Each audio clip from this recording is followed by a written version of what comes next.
কিয়ামতের ময়দানে 5 প্রশ্ন করার আগে আপনার 2 পা নড়বে না। দ্বিতীয় প্রশ্নটাই হবে তুমি যৌবন কোন কাজে কাটাইছো। দ্বিতীয় প্রশ্নটা যৌবন কোন কাজে কাটাইছো। দ্বিতীয় প্রশ্ন যৌবন কোন কাজে কাটাইছো। দ্বিতীয় প্রশ্ন যৌবন কোন কাজে কাটাইছো। দ্বিতীয় প্রশ্ন যৌবন তুমি কোন কাজে কাটাইছো, এটা দ্বিতীয় প্রশ্ন। যারা কলেজ ভার্সিটির ছাত্র আছেন, জেনারেল ছাত্র আছেন, মাদ্রাসা ছাত্র যারা আছেন, সবাই আপনারা লেখা অঙ্কের সূত্রগুলা যেখানে টানায় রাখেন, এই পাশে নবীর এই হাদিসটাও টানায় রাখবেন। ইনশাল্লাহ দেখবেন প্রতিদিন 1বার 2বার করে হাদিসটা দেখবেন, গুনাহ ছেড়ে দেওয়া আস্তে আস্তে সহজ হয়ে যাবে। এটা আপনাদের কাছে আবদার, এইভাবে টানায় রাখবেন। সহিহ বুখারীর 6243 নম্বর হাদিস। ক্বালা রাসূলুল্লাহ সাল্লাল্লাহু আলাইহি ওয়াসাল্লাম, নবীজি বলেন, আল আইনানি তাজনিয়ান ফাজিনাহুমা আন নাজরু।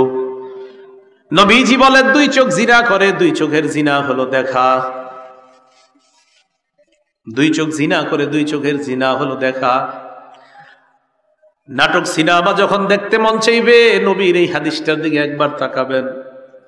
তাকানোর পর দেখবেন আল্লাহ নবী কেমন যেন আপনাকে বলছে, উম্মত, আমি নবী তোমাকে বলে গেলাম তুমি এখন মোবাইলে যা করবা এটা তোমার চোখের জিনা হবে।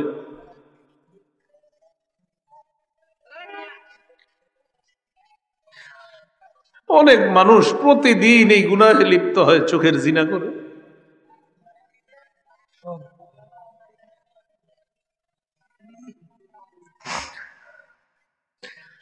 রাসূল বলছেন 2 চোখের জিনা হলো দেখা। নাটক সিনেমা দেখেন না, আপনার জীবন যৌবন সব নষ্ট করে দিচ্ছে। হাদিসটা পড়ে রাসূল বলছে 2 চোখের জিনা হলো দেখা। ওয়াল উযুনান জিনাহুমা আল ইস্তিমা। 2 কানের জিনা হলো শ্রবণ করা। একটু বড় মোবাইলে আপনি ঘন্টার পর ঘন্টা যার সাথে কথা বলবেন, আপনার নবী বলছে ডাক দে, উম্মত, আমি নবী বলে গেলাম তুমি এখন মোবাইলে যা করবা এটা তোমার কানের জিনা হবে। ওয়াল লিসান জিনাহু আল কালাম। আল্লাহ নবী বলেন জিহ্বার জিনা হলো কথা বলা। ঘন্টার পর ঘন্টা কার সাথে আপনি কথা বলছেন, নবী বলেন এটা জিহ্বার জিনা। ওয়াল ইয়াদ জিনাহা আল বাত। হাতের জিনা হলো স্পর্শ করা। কোথাও দেখা করতে গেলেন, রিকশায় বসলেন, যে মেয়েটার শরীরে টাচ করা হারাম, ওই মেয়েটার শরীরে আপনার টাচ লেগে যায়, নবী বলেন এটা হাতের জিনা। ওয়ার রিদ জিনাহা আল খুতা। পা দিয়ে কারোর সাথে আপনি দেখা করার জন্য রওনা করলেন, আল্লাহ নবী বলেন এই যে তুমি পাটা রাখলা, এটা তোমার পায়ের জিনা শুরু হয়ে যায়। তো নবীজি বলেন আল আইনানি তাজনিয়ান। 2 চোখ জিনা করে, 2 চোখের জিনা হলো দেখা। ওয়াল উযুনান জিনাহুমা আল ইস্তিমা। 2 কানের জিনা হলো শ্রবণ করা। ওয়াল লিসান জিনাহুল কালাম। জিহ্বার জিনা হলো কথা বলা। ওয়াল ইয়াদ জিনাহা আল বাত। হাতের জিনা হলো স্পর্শ করা। ওয়ার রিজলু জিনাহা আল খুতা। পায়ের জিনা হলো হেঁটে যাওয়া। ওয়াল কলবু ইয়াতামান্না ওয়া ইয়াশতাহি। কি বলে দেখেন, কয় অন্তর কল্পনা করে, এটা কলবের জিনা। আপনি কল্পনা করছেন না জানি দেখতে কেমন, এটা কলবের জিনা। আপনার জীবনের অনেক দাম, আপনাদের জীবনের, আমাদের জীবনটার অনেক দাম, আমাদের এই জীবনের অনেক দাম, এটা নষ্ট করে দিয়েন না। কিয়ামতের ময়দানে 5 প্রশ্ন করার আগে আপনার 2 পা নড়বে না। দ্বিতীয় প্রশ্নটাই হবে তুমি যৌবন কোন কাজে কাটাইছো। দ্বিতীয় প্রশ্নটা যৌবন কোন কাজে কাটাইছো। দ্বিতীয় প্রশ্ন যৌবন কোন কাজে কাটাইছো। দ্বিতীয় প্রশ্ন যৌবন কোন কাজে কাটাইছো। দ্বিতীয় প্রশ্ন যৌবন তুমি কোন কাজে কাটাইছো, এটা দ্বিতীয় প্রশ্ন। قال رسول الله صلى الله عليه وسلم أربع من سنن المرسلين। আল্লাহ নবী বলেন সমস্ত রাসূলদের সুন্নাত 4টা। বলেন সব রাসূলদের সুন্নাত কয়টা? 1 নাম্বার আল হায়া, লজ্জা। সব রাসূলের সুন্নাত হলো লজ্জা। 1 নাম্বার লজ্জা। বলেন 1 নাম্বার লজ্জা। লজ্জা, লজ্জাটার এত অভাব আমাদের। ছেলে মেয়ে, বাবা মা, ভাই বোন, পারিবারিক বন্ধন অটুট রাখার জন্য ড্রয়িং রুমে বসে একসাথে নাটক সিনেমা দেখার ঘটনা বাংলাদেশে না থাকলেও পৃথিবীতে আছে। আচ্ছা আচ্ছা আচ্ছা আচ্ছা, ঠিক আছে। মুসনাদে আহমদের 26,638 নম্বর হাদিসে রাসূল সাল্লাল্লাহু আলাইহি সাল্লাম বলেন ইযা যাহারাতিল মাআসি ফি উম্মতি আম্মাকুমুল্লাহু বিআযাবিন মিন ইনদিহি, আমার উম্মতের মধ্যে যখন গুনাহ প্রকাশ্যে রূপ ধারণ করবে, কবে করবে রূপ ধারণ প্রকাশ্যে? কবে? আগামীকাল না চলতেছে? নবীজি বলেন আমার উম্মতের মধ্যে যখন গুনাহ প্রকাশ্যে রূপ ধারণ করবে, আল্লাহ তাদেরকে ব্যাপক গজব দ্বারা পাকড়াও করবে। নাউযুবিল্লাহ। আমি মাঝে মাঝে চিন্তা করি, আমার আব্বা 5 বছর আগে মারা গেছে, আমার আব্বার পাশে বসে আমি সিনেমা দেখতে পারতাম। গ্রামে চিন্তা করি যে আচ্ছা আমি আর আমার আব্বা সিনেমা দেখি চিন্তা করি, বা গাড়িতে বসে বসে যে আব্বার আমি যদি সিনেমা দেখতাম, তখন আমি গুনাহ তো হবে, এই গুনাহের অপশনটা পরে রাখি। আমি চিন্তা করি যে আচ্ছা আমার রুচি কি বলে, কি বলেন কি? তো আমি চিন্তা করে দেখলাম না না, মানুষের যদি কোনো মানসিক রুচি থাকে, কেউ যদি মানুষ হয়, কি হয়? আর তার যদি মানসিক রুচি থাকে, তো কোন রুচিশীল মানুষের রুচি তার বাপ আর ছেলে আর মা একসাথে বসে নাটক সিনেমা দেখবে, গুনাহের চিন্তাটা পড়ে। আরে রুচিও তো কোনোদিন মা বাবা একসাথে বসে সিনেমা দেখবে সন্তানের সাথে, এটা তো কোনো রুচিশীল মানুষের পক্ষে হতে পারে না। রুচি কিভাবে দেয়? লজ্জা করে না? লজ্জারও তো একটা ব্যাপার আছে। ছেলে মেয়ে ভাই বোন একসাথে বৈশা নাটক সিনেমা, আরে রুচি কিভাবে আপনাকে সাহায্য? সেটা বলেন। গুনার চ্যাপ্টার রাখেন, গুনাহ পরে রুচি কিভাবে আপনার দেয়? এটার নাম বন্ধন অটুট রাখা না। বন্ধন অটুট রাখতে চান, একসাথে বৈশা খানা খান। রাসূল বলছে ইজতামিউ আলা তাআমিকুম, স্বামী স্ত্রী ছেলে মেয়ে একসাথে বৈশা খানা খান, ওটাতে রাসূল বলছে ভরপুর বরকত দান করবে। এটা না করে একসাথে টেলিভিশন দেখে, এটার নাম পারিবারিক বন্ধন অটুট রাখা না, এটার নাম অশ্লীলতা, এটার নাম বেহায়াপনা, এটার নাম নির্লজ্জতা, এটার নাম আমাদের সমাজ ধ্বংস করার একটা হীন ষড়যন্ত্র ছাড়া আর কিছু না। ঘরের মধ্যে বিশাল একটা কিছু ঢুকায় দেয় আর পারিবারিক বন্ধন অটুটের চেষ্টা করে। আরে মিয়া, রুচিকে জিজ্ঞাসা করেন। আপনার শরম করে না? আপনি ছেলে আর মেয়ের সাথে একসাথে বসে টেলিভিশন দেখেন, আপনার রুচি কি বলে সেটা আগে দেখেন। গুনাহের চ্যাপ্টার পরে আলেমদেরকে জিজ্ঞাসা করেন। গুনাহ তো আপনিও জানেন, কিন্তু রুচি কি বলে? রাসূলুল্লাহ সাল্লাল্লাহু আলাইহি সাল্লাম বলেন সব রাসূলদের সুন্নত কয়টা? 4টা। সমাজ বাঁচান, পরিবার বাঁচান, এগুলা করেন না। 1 নাম্বার আল হায়া, লজ্জা। 2 নাম্বার আত-তাআত্তুর, সুগন্ধি ব্যবহার করা। 3 নাম্বার সিওয়াক, মিসওয়াক করা। 4 নাম্বার আন-নিকাহ, বিয়ে করা। কি করা? বিয়ে করা। তাহলে হাদিস দ্বারা বুঝলাম সব রাসূলরা কোন নারীর সাথে পবিত্র সম্পর্কে আবদ্ধ হয়েছেন কোন বিধান পালন করে? আগে 2 বছর রেস্টুরেন্টে দেখা করা, এটা করতে গেছে। রিকশায় ঘুরতে হবে, এটা করতে গেছে। 14 ফেব্রুয়ারি প্রথম দেখা করতে হবে, এটা আসলো করতে গেছে। আল্লাহ জানে। আল্লাহ আমাদের সমাজকে হেফাজত করেন, আল্লাহ আমাদের দেশকে হেফাজত করেন। যুবক ভাইয়েরা মাহফিলের আয়োজন করছেন, আপনারাও ঠিক হয়ে যান।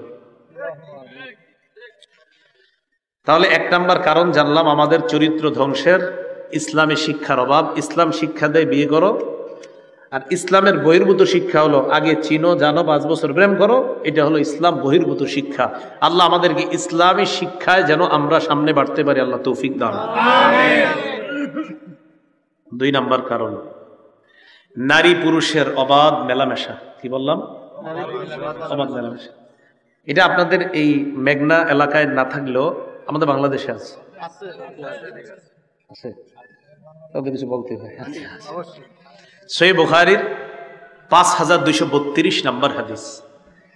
এই হাদিসের মধ্যে রাসূল বলেন, ক্বালা রাসূলুল্লাহ সাল্লাল্লাহু আলাইহি ওয়াসাল্লাম ইয়াকুম ওয়াদ-দুখুল আলান নিসা, তোমরা নারীদের কাছে গমন করা থেকে বাঁচো,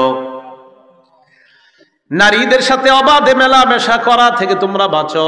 নবীজি বলেন নারীদের সাথে অবাধে মেলামেশা করা থেকে বাঁচো। এক আনসারী সাহাবী দাঁড়িয়ে বললেন, আফরাআইতাল হামওয়া ইয়া রাসূলুল্লাহ, হুজুর দেবরের ব্যাপারে আপনি কি বলবেন? যাদের ভাবি আছে আর যাদের ভাবি নাই, সবাই বলেন কার ব্যাপারে নবীর কাছে জিজ্ঞাসা করলো? আরো জোরে। দেবর চিনেননি? কি ছোট ভাই মানে দুধের ভাই?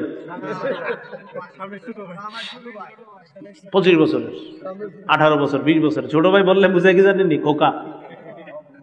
আমাদের দেশে ছোট ভাই মানে খোকা, এরকম না কিন্তু বিষয়টা।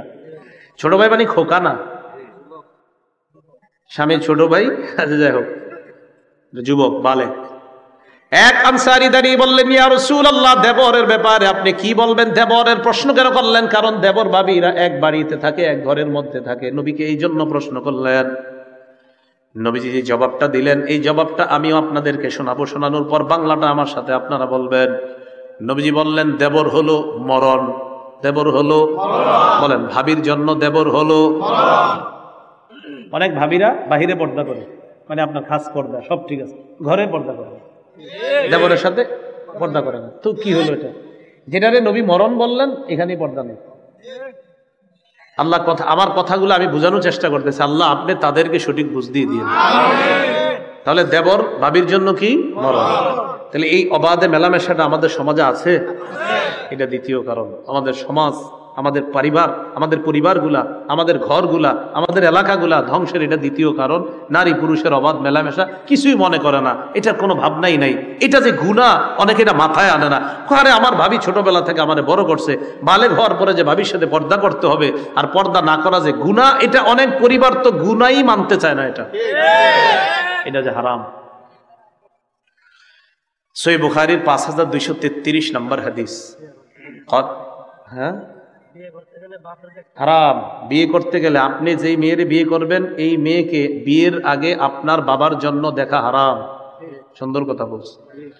আপনি যেই মেয়েকে বিয়ে করবেন, মেয়েটা যদি বালেগা হয়, আবার বলছি, আপনি যেই মেয়েটাকে বিয়ে করবেন, মেয়েটা যদি বালেগা, মানে যেই মেয়ের উপর পর্দা ফরজ, আপনি যেই মেয়েকে বিয়ে করবেন সেই মেয়ের উপর যদি পর্দা ফরজ হয়, ওই মেয়েকে বিয়ের আগে তার হবু শ্বশুরের জন্য দেখা হারাম। ঠিকের আওয়াজটা আসতেছে, মানে এই অ্যালার্জি আছে এলাকায়। শোনেন, বালেগা মেয়েকে ছেলে বিয়ে করাবেন, এই বালেগা মেয়েকে যেই ছেলের জন্য বধূ হিসাবে আনবেন, এই মেয়েকে বিয়ের আগে হবু শ্বশুরের জন্য এভাবে দেখা, ওভাবে দেখা, সেভাবে দেখা, ছবিতে দেখা, ভিডিও কলে দেখা, সরাসরি দেখা, সব হারাম। ছবিতে দেখা হারাম, ভিডিও কলে দেখা হারাম, সরাসরি দেখা হারাম। অনেক সুন্দর একটা কথা বলছে, হারাম। সাবধানে কাজ করেন না। এখন কি করে জানেন? যে মেয়ের বিয়ে করবে না, ওই মেয়ের ছবি দুলাভাইরে পাঠায়, আরো যত আছে সবাই রে পাঠায় কয় কেমন আছে। আপনি শরম করে না? বিয়ে কি এরা করবে না, আপনি করবেন? আর কেমনে লজ্জা দিলে বুঝবে? আরে আপনার তো রুচি বলা উচিত, যে আপনার রুচি কিভাবে সাহায্য। আমার বিবি আমি দেখবো কেন, আমি 14 জনকে দেখাবো?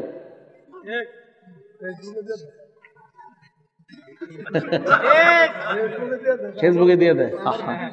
আল্লাহ হেফাজত করুন।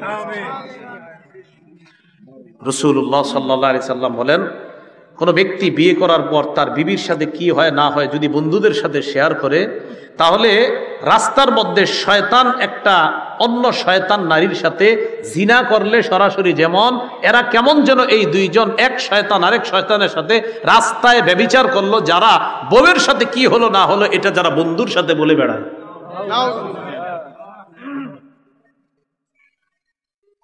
তো বলছিলাম, বুখারী শরীফের 5233 নম্বর হাদিস। ক্বালা রাসূলুল্লাহ সাল্লাল্লাহু আলাইহি ওয়াসাল্লাম, লা ইয়াখলুয়ান্না রাজুলুন বিইমরাআ ইল্লা যু মাহরামিন। কোন নারীর সাথে কোন পুরুষ একান্তে কথা বলবে না মাহরাম ছাড়া। কি ছাড়া?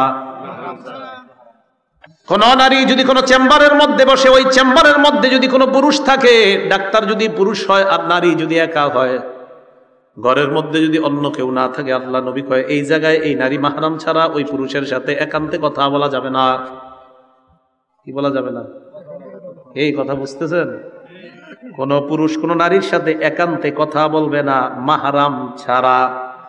তাহলে চেম্বারের মধ্যে যদি মহিলা ডাক্তারের সামনে মহিলা ডাক্তার হয় সমস্যা নাই, কিন্তু মহিলা ডাক্তারের সামনে যদি পুরুষ হয়, ওই মহিলার সাথে অবশ্যই তার মাহরাম থাকতে হবে। হয়তো বাবা থাকবে, না হয় ভাই থাকবে, না হয় স্বামী থাকবে। যদি স্বামী ওই মহিলার সাথে ভিতরে প্রবেশ করতে চায়, আর ডাক্তার যদি বলে পেশেন্টের সাথে, রোগীর সাথে অন্য কেউ এলাও না, ওই স্বামী তখন বলে দেওয়া দরকার, আমার বিবির সাথে আমি যদি এলাও না হই, তাহলে আপনি কিভাবে এলাও? নবীজি নিষেধ করেছেন। নবীজি বলেন, লা ইয়াখলুয়ান্না রাজুলুন বিইমরাআ ইল্লা কানা সালিসাহুমা শাইতান। কোন পুরুষ আর কোন নারী একান্তে যখন কথা বলে, তাদের মাঝে তৃতীয় জন হলো শয়তান। ভাই কথাগুলো বুঝে আসছে? তাহলে 2 নাম্বার কারণ নারী পুরুষের অবাধ মেলামেশা। আল্লাহ আমাদেরকে হেফাজত করেন। 3 নম্বর কারণ পর্দাহীনতা। হীনতা, পর্দাহীনতা।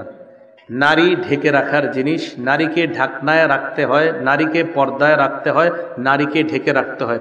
সবাই বাংলাটা বলেন, শুধু এই বাংলাটা বলেন। কেন বলেন? কারণ সম্মানিত তিনি, দামি, তাই তাকে ঢেকে রাখতে হয়। দোকানে সোয়েটার কিনতে গেলে আপনি স্যাম্পলটা দেখে কি ওইটা নেন না গোডাউনেরটা নেন? কেন এটা নেন না? পছন্দ তো এটা করছেন, ভালো লাগছে, এটা কি লাগছে? তাহলে দামি জিনিস গোপন থাকে, দামি জিনিস, দামি জিনিস। ইসলাম নারীদেরকে দাম দেয়, ইসলাম নারীদেরকে সম্মান দেয়। রসুল বলছেন আদ-দুনিয়া মাতা ওয়া খায়রু মাতা'আদ দুনিয়া আল মারআতু সালিহা। মুসলিম শরীফ 3535 নম্বর বর্ণনা। এই পৃথিবীর মধ্যে সবচেয়ে শ্রেষ্ঠ সম্পদ হলো একজন নেককার নারী। বলেন, পৃথিবীর শ্রেষ্ঠ সম্পদ? পৃথিবীর শ্রেষ্ঠ সম্পদ। শ্রেষ্ঠ জিনিস কি করতে হয়? ঢাকতে হয়। বলেন, শ্রেষ্ঠ জিনিস কি করতে হয়? শ্রেষ্ঠ জিনিস কি করতে হয়? দামি জিনিস কি করতে হয়? পৃথিবীর সবচেয়ে দামি নেককার নারী, নেককার, পৃথিবীর সবচেয়ে দামি, তাই আমরা তাকে ঢেকে রাখি, তাই তাকে ঢেকে রাখি। বলেন তো আমরা কাকে দেখি না ইনশাল্লাহ জান্নাতে দেখবো? আল্লাহকে। আচ্ছা, তো ঠিক আছে, আমরা কাকে দেখি না? কোথায় দেখবো? কারণ আল্লাহর চেয়ে দামি আর কেউ নাই, তো তাই এখন আল্লাহ গোপন।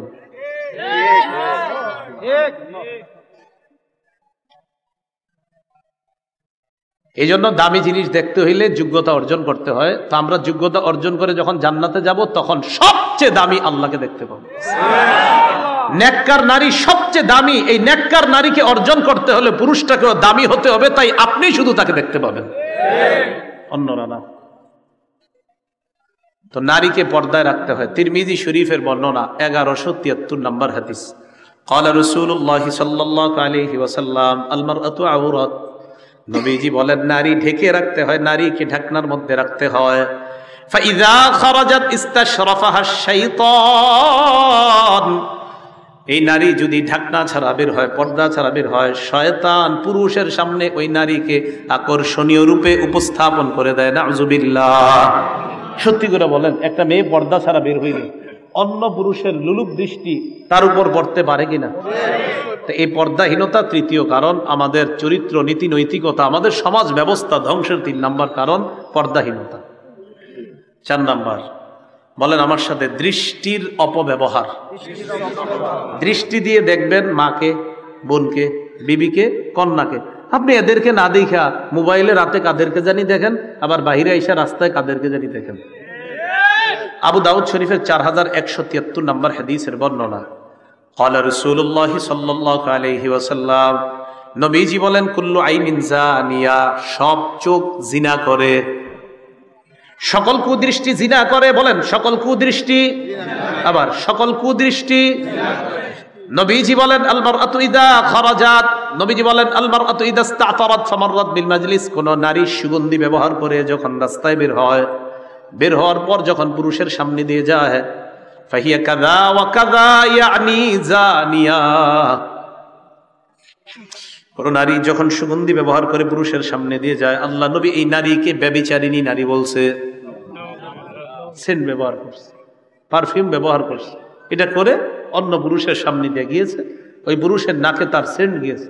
নবীজি এই নারীকে ব্যভিচারিণী নারী বলছে। দেখেন, একদিক দিয়ে পুরুষ চোখ দিয়ে জিনা করলো, অন্য দিক দিয়ে নারীটাও ব্যভিচারিণী হয়ে গেল। আল্লাহ হেফাজত করেন। 5 নম্বর কারণ। 5 নম্বর কারণটা বলবো, প্রয়োজন ছাড়া সরাসরি অথবা মোবাইলে তার সাথে কথা বলা, যার সাথে কথা বলা হারাম। সরাসরি অথবা মোবাইলে প্রয়োজন ছাড়া এমন কারো সাথে কথা বলা, যার সাথে কথা বলা হারাম। এটা আমাদের চরিত্র, নীতি, নৈতিকতা ধ্বংসের 5 নম্বর কারণ এবং অত্যন্ত গুরুত্বপূর্ণ একটা কারণ। হাজারো পরিবার ধ্বংস হয়ে যাচ্ছে, সন্তান, বিবি, পরিবার সব রেখে এই লোকটা অন্য কারো সাথে তাল গাছের নিচে বসে বসে কথা বলে, যাকে বাংলায় পরকীয়া বলা হয়। কি বলা হয়? পরকীয়া। 6 সন্তানের বাবা, 5 সন্তানের বাবা, আপনি অবাক হয়ে যাবেন। স্ত্রী ঘুমায়, এগুলো হাসির ভাবে নিবেন না, হাসির ছলে নিয়েন না, সিরিয়াসলি নেন। ফোন করছে, বাস আস্তে আস্তে আস্তে আস্তে কথাবার্তা বলতে বলতে সন্তানের মায়া ভুলে যায়, বিবির মায়া ভুলে যায়, কি হচ্ছে, কোথায় যাচ্ছে কিছুই বুঝতেছি না। সহিহ বুখারীর 6243 নম্বর হাদিসটা বলবো, বাকি সাথে সাথে আমার একটা আবদার, যদি পারেন হাদিসের বিষয়বস্তুটা আপনারা এই কাগজে লেখা, যারা কলেজ ভার্সিটির ছাত্র আছেন, জেনারেল ছাত্র আছেন, মাদ্রাসা ছাত্র যারা আছেন সবাই আপনারা লেখা অঙ্কের সূত্রগুলা যেখানে টানায় রাখেন, এই পাশে নবীর এই হাদিসটাও টানায় রাখবেন। ইনশাল্লাহ দেখবেন প্রতিদিন একবার দুইবার করে হাদিসটা দেখবেন, গুনাহ ছেড়ে দেওয়া আস্তে আস্তে সহজ হয়ে যাবে। এটা আপনাদের কাছে আবদার, এইভাবে টানায় রাখবেন। সহিহ বুখারীর 6243 নম্বর হাদিস। ক্বালা রাসূলুল্লাহ সাল্লাল্লাহু আলাইহি ওয়াসাল্লাম, নবীজি বলেন, আল আইনানি তাজনিয়ান ফাজিনাহুমা আন-নাজরু। নবীজি বলেন, দুই চোখ জিনা করে, দুই চোখের জিনা হলো দেখা। দুই চোখ জিনা করে, দুই চোখের জিনা হলো দেখা। নাটক সিনেমা যখন দেখতে মন চাইবে, নবীর এই হাদিসটার দিকে একবার তাকাবেন। তাকানোর পর দেখবেন আল্লাহ নবী কেমন যেন আপনাকে বলছে, উম্মত, আমি নবী তোমাকে বলে গেলাম, তুমি এখন মোবাইলে যা করবা এটা তোমার চোখের জিনা হবে।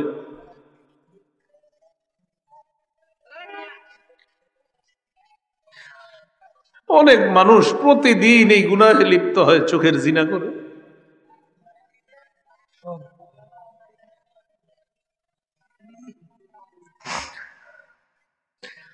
রাসূল বলছেন, দুই চোখের জিনা হলো দেখা।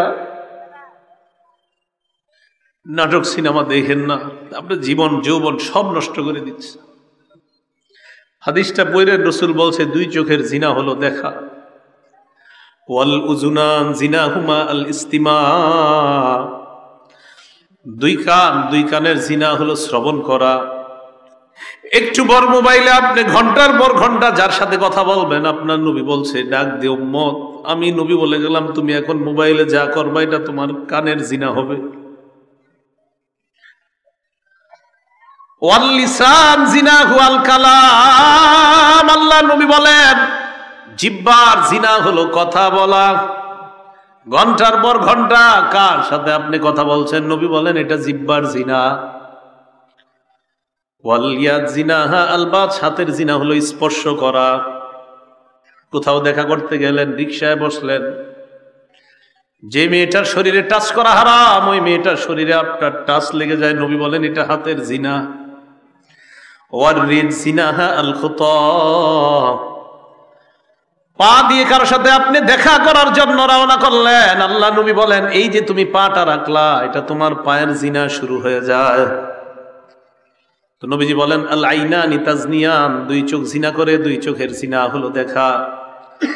ওয়াল উযুনান জিনাহুমা আল ইস্তিমা। দুই কানের জিনা হলো শ্রবণ করা। ওয়াল লিসান জিনাহুল কালাম। জিহ্বার জিনা হলো কথা বলা। ওয়াল ইয়াদ জিনাহা আল বাত। হাতের জিনা হলো স্পর্শ করা। ওয়ার রিজলু জিনাহা আল খুতা। পায়ের জিনা হলো হেঁটে যাওয়া। ওয়াল কলবু ইয়াতামান্না ওয়া ইয়াশতাহি। কি বলে দেখেন, কয় অন্তর কল্পনা করে, এটা কলবের জিনা। আপনি কল্পনা করছেন, না জানি দেখতে কেমন, এটা কলবের জিনা।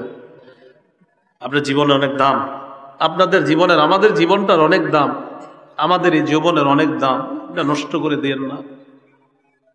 কিয়ামতের ময়দানে 5 প্রশ্ন করার আগে আপনার 2 পা নড়বে না। দ্বিতীয় প্রশ্নটাই হবে, তুমি যৌবন কোন কাজে কাটাইছো। দ্বিতীয় প্রশ্নটা, যৌবন কোন কাজে কাটাইছো। দ্বিতীয় প্রশ্ন, যৌবন কোন কাজে কাটাইছো। দ্বিতীয় প্রশ্ন, যৌবন কোন কাজে কাটাইছো। দ্বিতীয় প্রশ্ন, যৌবন তুমি কোন কাজে কাটাইছো, এটা দ্বিতীয় প্রশ্ন। একটা পাও নড়বে না।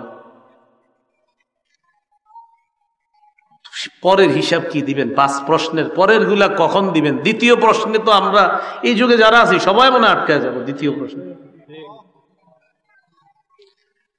রাসূলুল্লাহ সাল্লাল্লাহু আলাইহি সাল্লাম বলেন, ওয়াল কলবু ইয়াতামান্না ওয়া ইয়াশতাহি। অন্তর কল্পনা করে। ওয়াল ফারজু ইউসাদ্দিকু যালিকা আও ইউকাযযিবু। লজ্জাস্থান এটাকে বাস্তবায়ন করে। নাউযুবিল্লাহ। লজ্জাস্থান এক পর্যায়ে বাস্তব জিনায় লিপ্ত হয়ে যায়। আল্লাহ আমাদের সকলকে হেফাজত করেন। আমিন। যুব সমাজের মাহফিল কথাগুলা তাই বললাম, আমরা এটা থেকে বাঁচতে হবে। আল্লাহ আমাদেরকে হেফাজত করেন।